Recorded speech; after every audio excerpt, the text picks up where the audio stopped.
Olá a todos, eu sou Lucas Alves, engenheiro eletricista, especialista em energia solar fotovoltaica. Neste conteúdo eu gostaria de compartilhar a minha curva de aprendizado sobre o tema de proteções elétricas em linhas de transmissão do sistema elétrico de potência. O Operador Nacional do Sistema Elétrico, o ONS, ele considera como linha de transmissão quando a tensão entre fases é acima ou igual a 230 kV.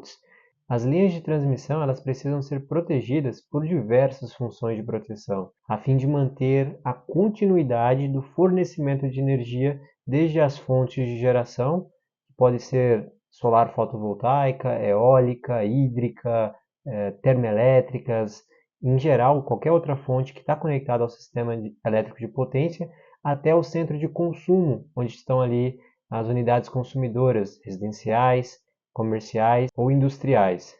Quando mais de uma fonte de geração de energia é conectada em paralelo nas linhas de transmissão, é necessária a implementação da função de direcional de corrente. Essa função ela garante a direcionalidade da corrente na linha de transmissão, ou seja, se existe uma corrente reversa saindo do sentido carga para a fonte, ela atuará o disjuntor de proteção e fará a proteção da linha de transmissão, garantindo que a corrente elétrica siga um único sentido, da fonte até a carga, nunca da carga para a fonte.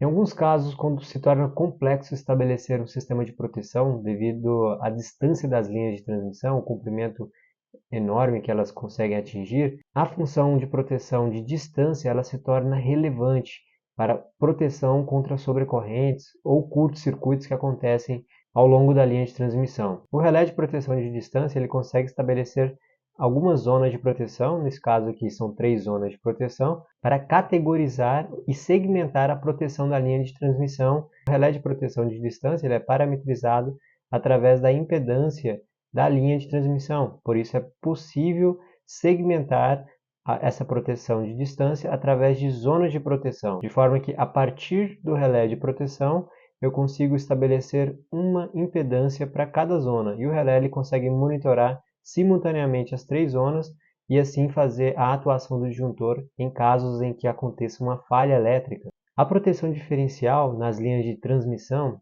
ela acontece de forma similar à forma que ela é aplicada lá nos transformadores, para proteger os transformadores.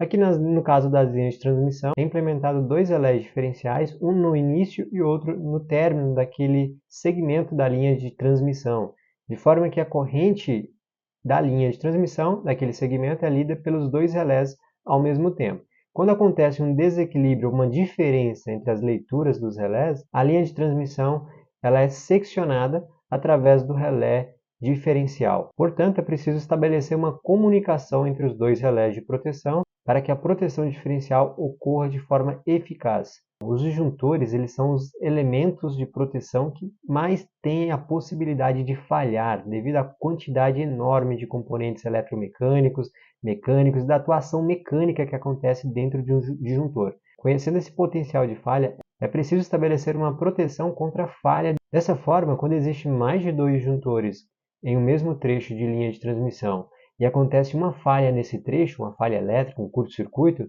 o disjuntor mais próximo, conforme a filosofia de proteção, deveria atuar. Se acontecer uma falha nesse disjuntor mais próximo do ponto de curto-circuito, ele deve fazer com que o outro disjuntor mais próximo a esse ponto de curto-circuito possa atuar removendo o curto-circuito daquele trecho da linha de transmissão. Dessa forma, é preciso fazer o estudo de coordenação dos tempos dos disjuntores para que aquele trecho da linha de transmissão sempre esteja protegido em qualquer momento de falha de um dos disjuntores que cobre aquele mesmo trecho. É muito comum acontecer que grandes blocos de cargas sejam desconectados de forma abrupta das linhas de transmissão. E este evento ele provoca uma sobretensão nas linhas de transmissão.